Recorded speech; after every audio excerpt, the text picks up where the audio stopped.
आर्थिक तंगी के कारण मैं मुंबई जा नहीं सका। तो आपको अरबाज खान जी ने और उदित नारायण ने आपको हिंदुस्तान रत्न करके अवार्ड दिया है। मेरे फादर राजमिस्त्री थे और वो अभी भी काम कर रहे हैं।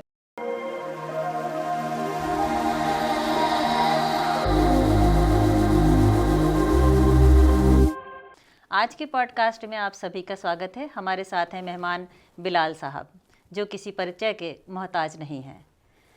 आपको बताना चाहेंगे कि बिलाल साहब एक राजमिस्त्री की बेटे हैं और यूट्यूब की दुनिया में अपनी मखमली आवाज़ से जादू बिखेर चुके हैं और लोग इनके दीवाने हैं, इनकी आवाज़ को सुनने के दीवाने हैं। तो सवाल ये बनता है कि एक ऐसे माहौल में जहाँ कोई सिंगर नहीं है, जहाँ कोई एक्टर नहीं है, साथ में एक्टर से याद आया कि आप एल्बम भी बनाते हैं और आपकी एक एल्बम बहुत ज़्यादा मशहूर हुई थी। आगे इंटरव्यू में जानेंगे कि उसका नाम क्या था, आप ही बताएंगे। तो सवाल ये है कि क्या स्ट्रगल अपने जीवन में किया होगा जो आज इस मकाम पर हैं, और शहर के जो डॉक्टर्स हैं वो बिलाल साहब को बहुत पसंद करते हैं। साथ ही नेता और जो अलग अलग लोग हैं, बिजनेसमैन, या ये कहें कि ज़्यादा से ज़्यादा शहर के लोग आपको जानते हैं। बहुत बहुत स्वागत है आपका। शुक्रिया। मुझे बहुत अच्छा लगा कि आपने टॉक टू शबनम शो में मुझे इनवाइट किया और मुझे अपने जीवन के बारे में बताने का मौका दिया।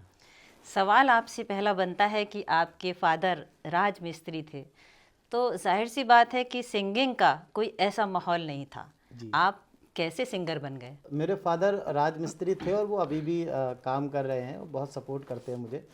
फैमिली का सपोर्ट बहुत ही रहा मेरे साथ। पापा के साथ साथ मैंने भी काफ़ी दिन तक 2022 तक उनके साथ मैंने मजदूरी की और मैंने काफ़ी जगह शहर में, बरेली के अंदर, पापा मतलब चुनाई करते थे तो मैं ईंटें लेके आता था। अच्छा। पापा अगर प्लास्टर कर रहे हैं तो मसाला दे रहा हूँ। उसके बाद मैंने सीखा भी और अल्लाह का करम है कि मैं मकान बनाने के सारे काम जानता हूँ, जैसे कि चुनाई, प्लास्टर, टाइल्स लगाना, वो सारे काम मैं जानता हूँ। तो फिर सिंगिंग कैसे? सिंगिंग, मैं एक बार पापा के साथ पिथौरागढ़ गया। वहाँ पे एक पिथौरागढ़ में मंदिर है, मुष्टमानु देवता का मंदिर। वहाँ जब मैं गया तो वहाँ पे एक साल में सिंगिंग का प्रोग्राम होता है, मंदिर पे मेला सजाया जाता है। मैं वो उस प्रोग्राम को सुनने गया और मुझे लगा यार मैं भी गा सकता हूँ। तो मैं वो जब वो प्रोग्राम ख़त्म हुआ और उनसे मैं मतलब बहुत खुश हुआ, जो सिंगर वहाँ पे गाने आए थे उस टाइम, मेरे ख्याल से वो गाना गाया था उन्होंने, ताकते रहते तुझे सांझ सवेरे। गा के सुनाते वो थे? ताकते रहते तुझको सांझ सवेरे, बहुत अच्छा। नैनों में हाय, नैनों में हाय। तो ये जब उन्होंने शुरू किया तो मुझे अंदर से एक आवाज़ आई कि यार मैं भी गा सकता हूँ। तो मैंने वहाँ पे जो मेरे साथ काम करने वाले लोग थे, जो मजदूर लोग थे मेरे साथ काम करने वाले, उनको मैंने कहा कि मैं यार गाना चाहता हूँ। तो उन्होंने मेरी हौसला अफजाई की। अच्छा। और उन्होंने बोला कि कल दोबारा यहाँ पे सिंगर आएंगे और गाना गाएंगे, तुम अपना नाम लिखवा देना। अब मेरे साथ ये पहली बार हो रहा था कि मैं कहीं नाम लिखवाने के लिए तैयार हूँ और पता ही नहीं है कि गाना कौन सा गाना है। एज क्या थी उस वक्त? मेरी एज उस टाइम रही होगी 18 साल 19 साल। अच्छा। घर में कुछ ऐसी परेशानियां रहीं, ऐसा माहौल रहा कि मैं घर का बड़ा बेटा था, तो पापा को अपने साथ ही मुझे 15 साल की उम्र से लगाना पड़ा। तो मैं पढ़ाई भी बहुत ज़्यादा नहीं कर पाया। 8वीं क्लास तक मैंने पढ़ाई की। फिर अपने एक गुरुजी मेरे सैयद जमील अहमद राज जी हैं। अच्छा। उन्होंने मुझे हाई स्कूल कराया। तो थोड़ी पढ़ाई में मैं कहीं ना कहीं कमज़ोर हूँ। तो मैं वहाँ पे जब क्या नाम है मुझे मौका मिला तो मैंने अपना ही एक गीत लिखा और बजाने वालों के हाथ में पर्चा थमा दिया और एक मेरे हाथ में पर्चा। अच्छा। अब वो परेशान थे, इसकी ताल क्या होगी, इसका सुर क्या होगा, अच्छा, म्यूजिक इसकी कैसे लय दें? क्या होगा, इसका म्यूजिक क्या दें। हाँ। तो लेकिन उन्होंने मुझसे कहा कि आप गाइए। तो मैंने एक गीत जो मैं आज तक मुझे याद है, लेकिन मैं उसको एल्बम में नहीं ला पाया हूँ अभी तक, तो मैं उसको भी लेके आऊँगा। उसके लाइन थी, ये मौसम ये नज़ारे। तो क्या धुन बनाई अचानक से? हाँ, वो मैंने जो धुन बनाई थी वो गा के मैं आपको हाँ सुनाऊँ, बिल्कुल, बहुत गा अच्छा के लगेगा। सुनाइए। जी हाँ। ये मौसम ये नज़ारे, खूबसूरत चांद तारे, ये मौसम ये नज़ारे, खूबसूरत चांद तारे, सब हैं तेरे लिए, सब हैं तेरे लिए, तेरे लिए, बहुत खूब। तू ज़मीं पर है आई मेरे लिए, ये मौसम ये नज़ारे। तो ये जो मैंने वहाँ पे गाया, तो वहाँ के जो जिनके यहाँ मैं किराए पे रहता था, काम करने के बाद हम लोग वहाँ पे जाते थे, तो उन लोगों ने मुझे बड़ा शाबाशी दी और कहा कि तुमने लिखा इतना अच्छा है। और रात 7 बजे मैं तारों को देख रहा था, मौसम देख रहा था, पहाड़ी जंगल है और बड़े बड़े चीड़ के पेड़ हैं।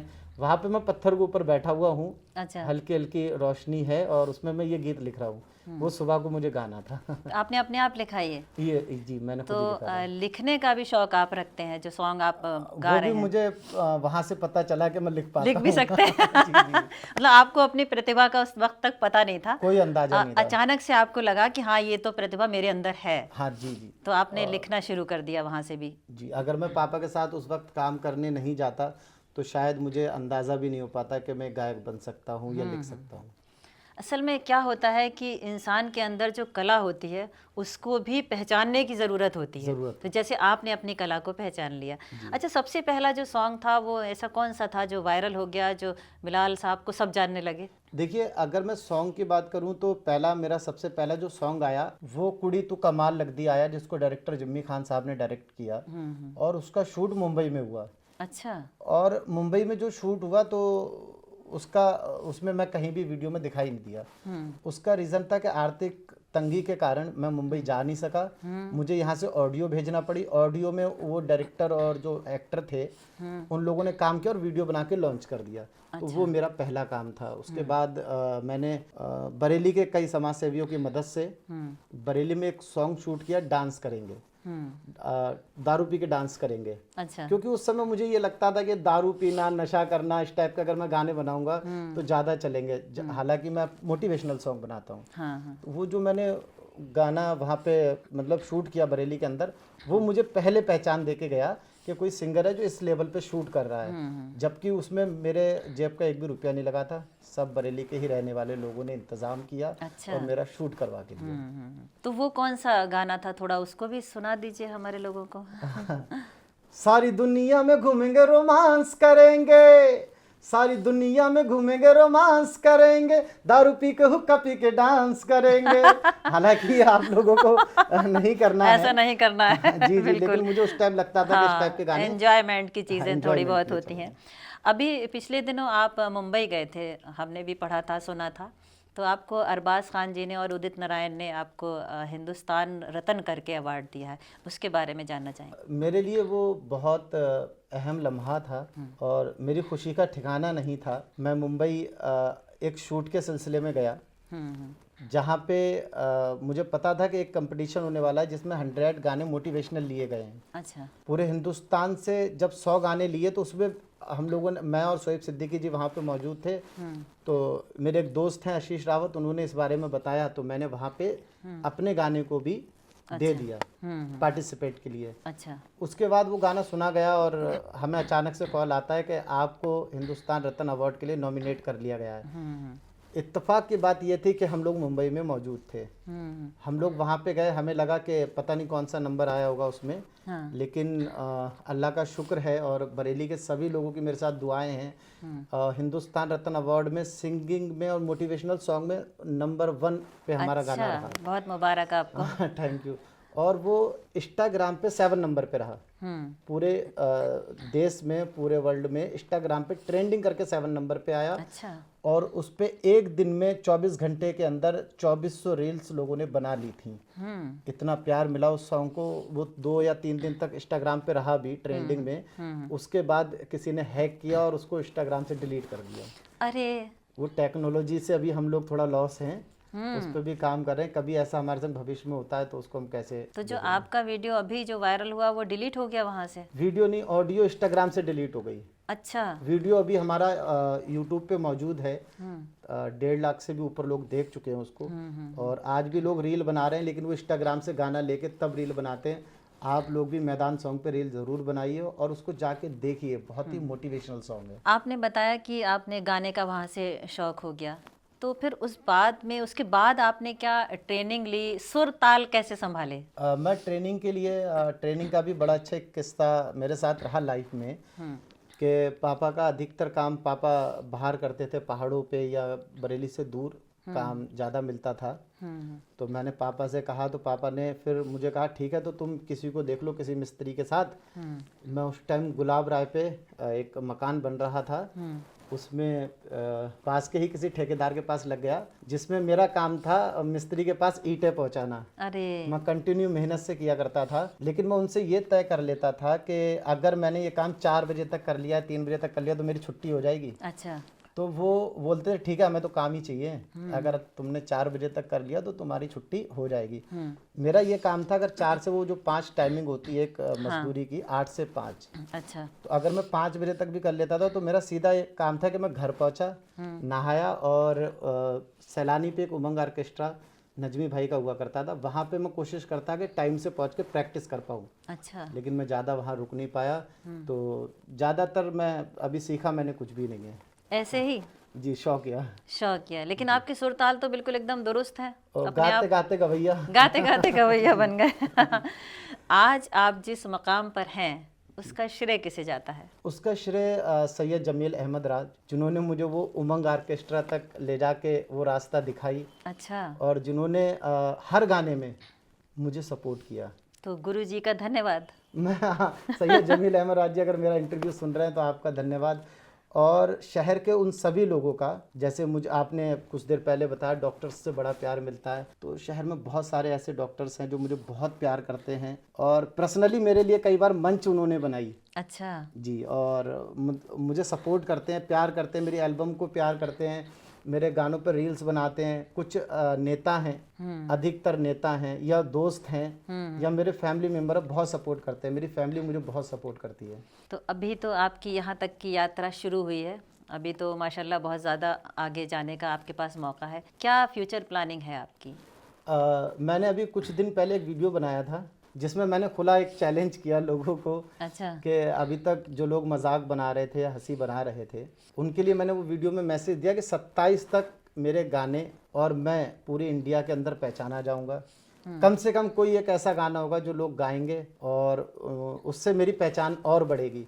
बरेली से बाहर भी मुझे जाना जाएगा, यूपी से बाहर भी मुझे जाना जाएगा, और मुझे देश के लिए जाना जाएगा। बरेली का जब भी नाम लिया जाएगा तो मैं कोशिश करूंगा कि वहाँ पे मेरा भी नाम लिया जाए, या मेरा नाम लिया जाएगा तो बरेली का नाम लिया जाए। जो अभी आप मैदान सॉन्ग की बात कर रहे थे कि वो बहुत ज़्यादा वायरल हुई थी आपकी, तो आपका पूरा टीम वर्क होगा, तो कौन आपका म्यूज़िक दे रहा था, और बाकी अपनी टीम के बारे में बताइए।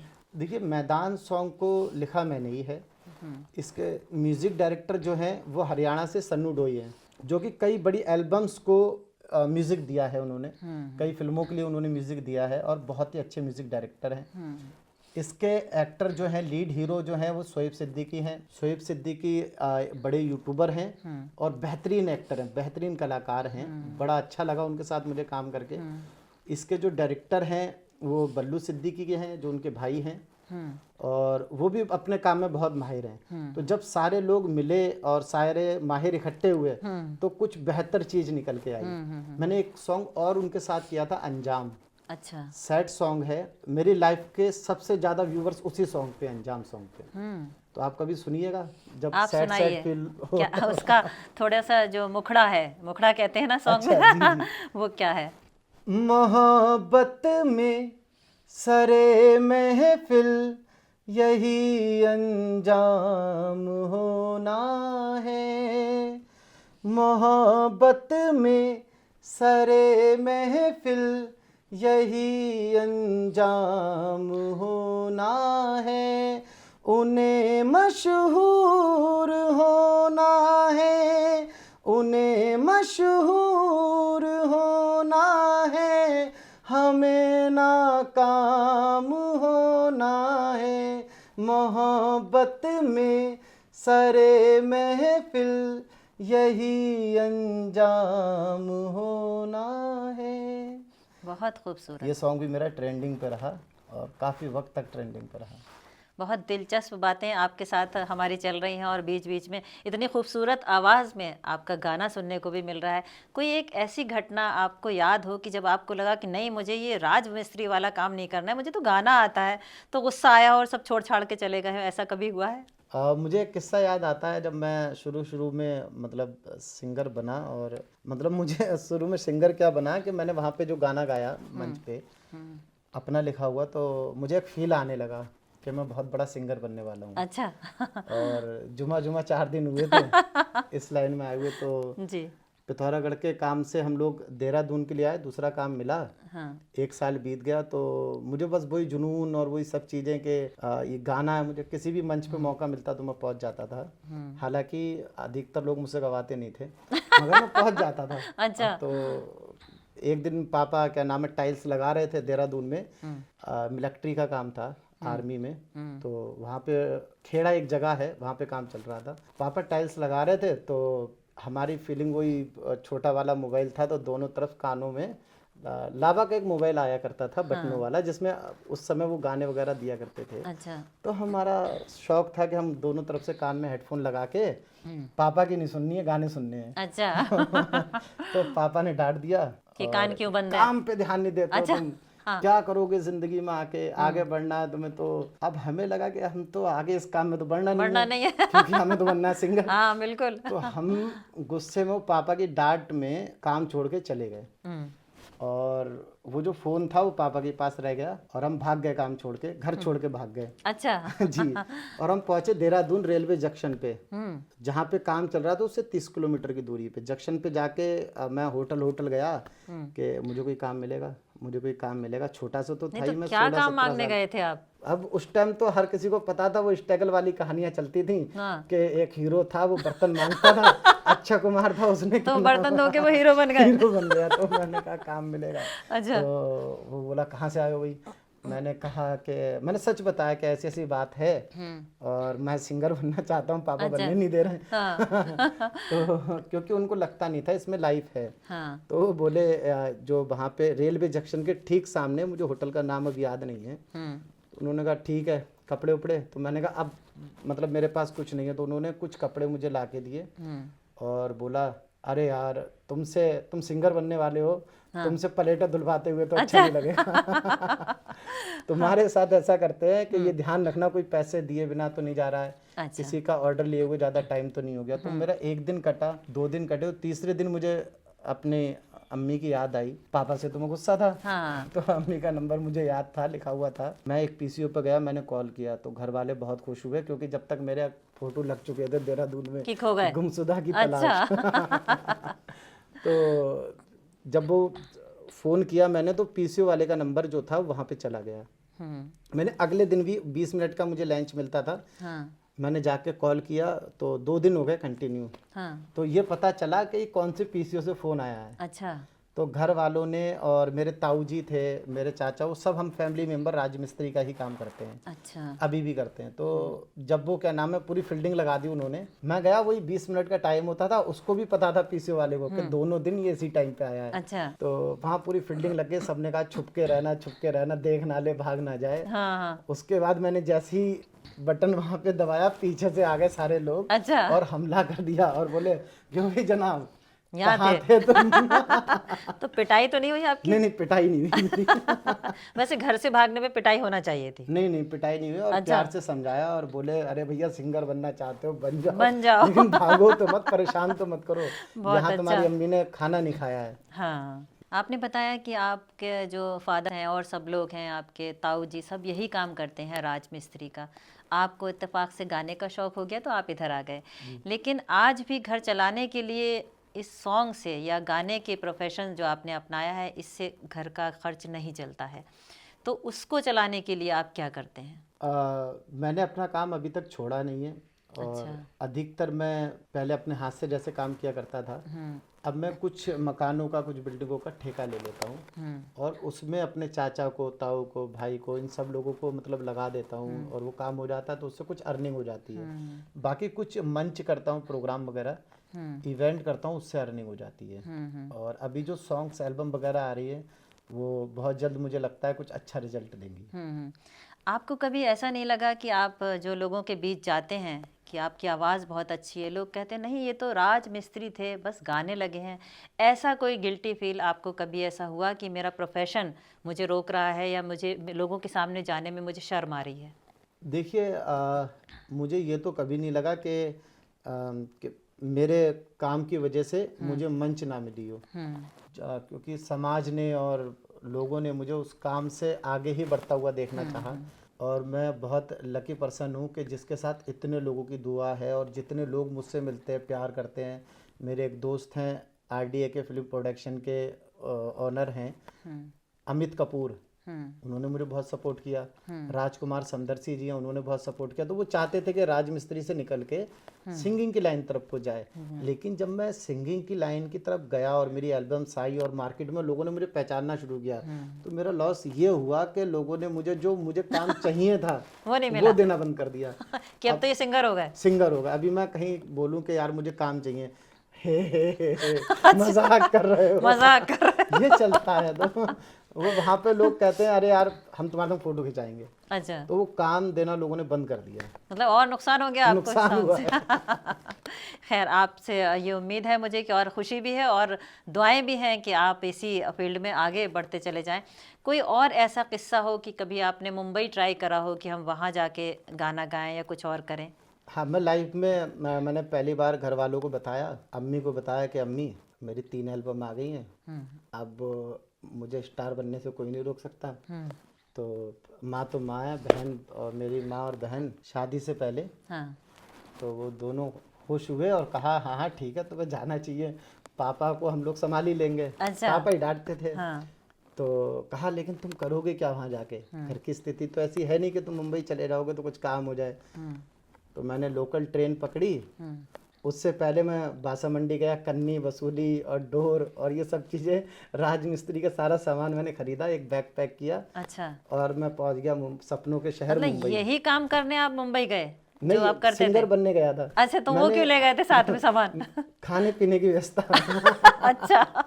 तो मैंने एक फिल्म देखी थी तुमसे अच्छा कौन है, तो उसमें वो सिंगर बनने मुंबई चले जाते हैं और सिंगर बन भी जाते हैं। अच्छा। जिसमें वो गाना आपका मैं आपका सितारा, चांद तारे फूल शबनम तुमसे अच्छा कौन है। तो वो फिल्म मैंने देखी और मुझे लगा कि मैं सिंगर बन जाऊंगा, बस मैं उतरूंगा मुंबई में और वहाँ पे डायरेक्टर घूमता हुआ और आके पूछेगा अरे भाई साहब कहाँ थे आप। तो मैं इस उम्मीद के साथ, लेकिन मुझे भरोसा ये भी था अगर वो डायरेक्टर मुझे 2-4 दिन नहीं मिला तो खाना कहाँ से खाऊंगा। कहाँ से? इसलिए आप अपने औजार साथ लेके गए थे। औजार और एक दोस्त का नंबर जिनका नाम था जिम्मी खान, अच्छा। जिन्होंने मुझे मुंबई में बहुत सपोर्ट की। तो मैं मुंबई पहुंचा तो जिम्मी खान साहब ने मुझे एक शख्स से मिलवाया, संभल के रहने वाले थे, उनका चिकन का रेस्टोरेंट था। अच्छा। वो जब रेस्टोरेंट 12-1 बजे 2 बजे बंद होता था तब उस टेबलों पे हम लोग सोते थे, सारे लोग। अच्छा। तो वो जो साहब थे वो हमें सपोर्ट कर रहे थे, जिम्मी खान साहब को भी और हमें भी। तो जिम्मी खान साहब हमें उनके रेस्टोरेंट पे लेके गए और बोले सुनाओ बिलाल भाई एक गाना। तो हमें थोड़ा सा फील हुआ कि यार अब हम मुंबई आ गए, गाना मुंबई आ चाहिए। गए, हाँ। तो हमने एक गाना गाया। तो वो बोले कि हम आपको सपोर्ट करेंगे, आप यहीं रहिए। ठीक है। ये उनका एहसान है कि उन्होंने सुबह से लेकर शाम तक, जब तक मैं वहाँ रहा, खाना खिलवाया, वहाँ पे रहने के लिए जगह दी और मुझसे 1 भी रुपए का चार्ज नहीं किया। अच्छा। तो मैं वहाँ पहुँचा। पहुँचने के बाद एक दिन मैंने उनसे पूछा कैसे होता, कैसे सिंगर बनते हैं। हाँ, हाँ। तो जिम्मी खान साहब ने कहा कि भैया यहाँ तो ऑडिशन देना पड़ते हैं। तो ऑडिशन शब्द मेरे लिए पहली बार आया। हाँ। मैंने उनसे पूछा कैसे ऑडिशन देना पड़ेंगे।